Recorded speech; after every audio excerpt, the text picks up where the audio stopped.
March 8ನೇ ತಾರೀಕು Trump ತಮ್ಮ social ಮೀಡಿಯಾದಲ್ಲಿ ಮಾಡಿದ್ದ ಒಂದು ಪೋಸ್ಟ್.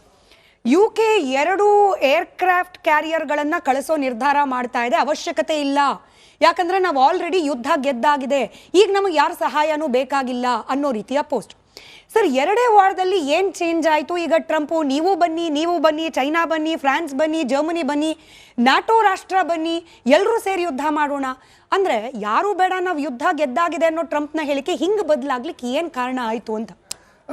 ಎಲ್ಲರಿಗೂ ಗೊತ್ತಿರೋ ಹಾಗೆ ಈ ಟ್ರಂಪ್ ಬಹಳ, ನಾನು ಮೊನ್ನೆ ಹೇಳಿದೆ ನಿಮಗೆ, ಭಾಳ inconsistent, quixotic and also Trump personality ತೊಗೊಳ್ಳಿ, ಒಂದು ಸೈಕಾಲಜಿ. ಎಲ್ಲ ಅಮೆರಿಕದ ಅಧ್ಯಕ್ಷರನ್ನು ಅವಲೋಕಿಸಿದ್ರೆ ಸುಮಾರು ಅಧ್ಯಕ್ಷರುಗಳು, ನಾನು ಅಮೆರಿಕಾದಲ್ಲಿದ್ದವನು, ಅಲ್ಲಿ ನಿಕ್ಸನ್ ಅವರ ಟ್ರಯಲ್ ಆಗ್ತಕ್ಕಂಥ ಸಂದರ್ಭದಲ್ಲಿ I was student, research student.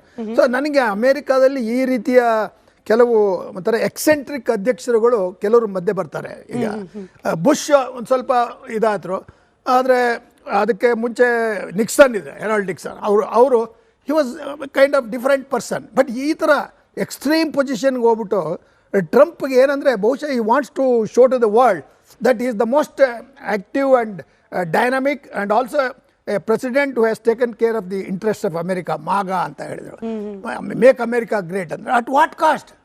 ಈ ಸ್ಟುಪಿಡಿಟಿ ಅಂತಕ್ಕಂಥದ್ದು ಟಾಪ್ ಲೀಡರ್ಸಲ್ಲಿ ಏನಾದರೂ ಅದು ಬಂದರೆ ಬಹುಶಃ ಆ ದೇಶಕ್ಕೆ ಅದು ಒಂದು ಗಂಡಾಂತರಕಾರಿ ಆಗುತ್ತೆ. ಆ ದೃಷ್ಟಿಯಿಂದ ನೀವು ಹೇಳಿದ್ರಲ್ಲ, ಟ್ರಂಪ್ ಆರಂಭದಲ್ಲಿ ಹೇಳ್ತಾ ಇದ್ರು ನಾವು ಇನ್ನೇನು ಯುದ್ಧ ಮುಗಿಸ್ಬಿಡ್ತೇವೆ, ಅವ್ರನ್ನ ಅವ್ರ ಉದ್ದೇಶ ಏನು? ಟಾಪ್ ಲೀಡರ್ಸ್ನ ಕೊಂದರೆ ಅಲ್ಲಿ ಆಲ್ಟರ್ನೇಟಿವ್ ಲೀಡರ್ಸ್ ತಕ್ಕಂಥವ್ರು ಈ ಒಂದು ಕ್ಲರ್ಜಿಗಳಲ್ಲೇ ಆಗಲಿ ಅಥವಾ ಈ IRG ಮತ್ತು ಈ ಆರ್ಮಿಯನ್ನು ಕಂಟ್ರೋಲ್ ಮಾಡ್ತಕ್ಕಂಥ ಏನು 20% ಜನ ಇದ್ದಾರೆ ಅವ್ರುಗಳನ್ನು ನಾವು ನಿಯಂತ್ರಿಸ್ಬೋದು ಅಂದರೆ 80% of Iran people they are not for this war. You can make a survey of that.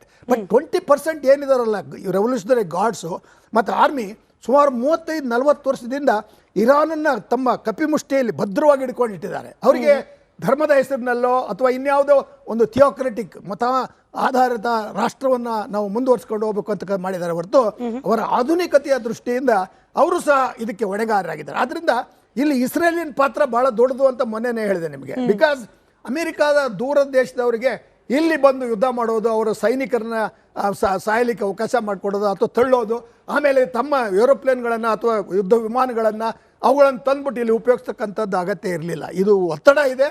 ಆ ಒತ್ತಡ ನೀವು ಹೇಳಿದ್ರೆ ಎಪ್ಸ್ಟೀನ್ ಫೈಲ್ ಇರ್ಬೋದು, ಅದೆಲ್ಲ ಒಂದು ರೀತಿಯಲ್ಲಿ ಟ್ಯಾಕ್ಟಿಕ್ಸು ಡೈವರ್ಷನ್ ಇರ್ಬೋದು. ಆದರೆ ನೆತನ್ಯಾಹುವಿನ ಒಂದು ಟ್ರ್ಯಾಪ್ಗೆ ಟ್ರಂಪ್ ಇಲ್ಲಿ ಸಿಕ್ಕಾಕೊಂಡಿರೋದ್ರಿಂದ ಅವರು ಹೊರಗೆ ಬರೋಕ್ಕಾಗ್ತಾ ಇಲ್ಲ. ಇಟ್ಸ್ ಎ ಕ್ವಾಕ್ ಬಾಯ್.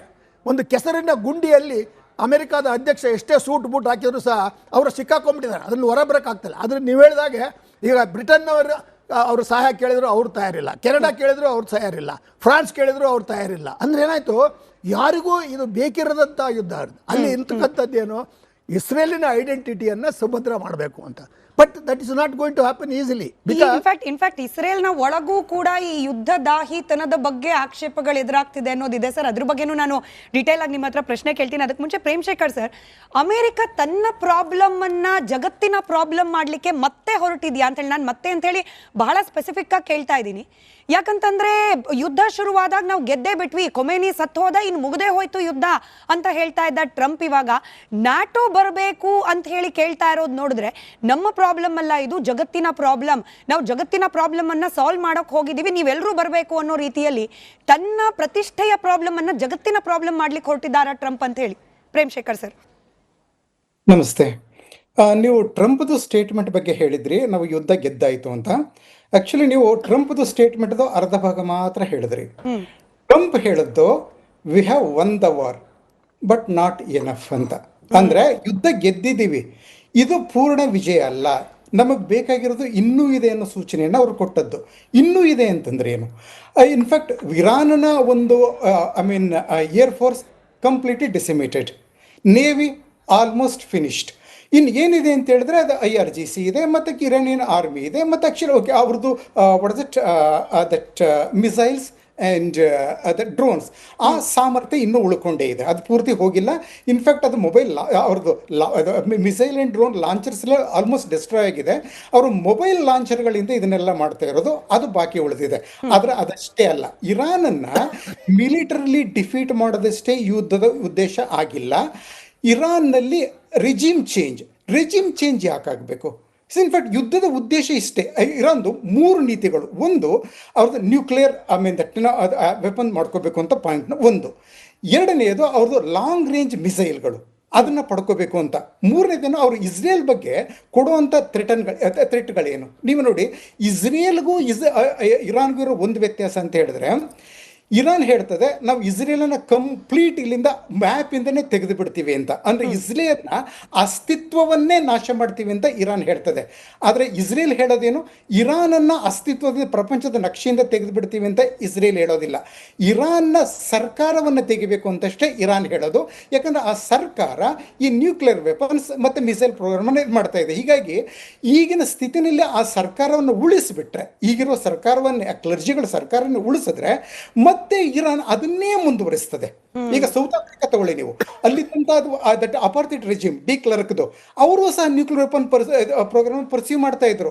ಆ ರೆಜಿಮ್ ಪೂರ್ತಿಯಾಗಿ ನೆಲ್ಸನ್ ಮ್ಯಾಂಡೆಲಾ ಗವರ್ನಮೆಂಟ್ ಬಂದಾಗ ಆ ಗವರ್ನಮೆಂಟ್ ನ್ಯೂಕ್ಲಿಯರ್ ಪ್ರೋಗ್ರಾಮ್ ತಾನಾಗಿಯೇ ನಿಲ್ಲಿಸಿಬಿಡ್ತು. ಆಯ್ತಾ?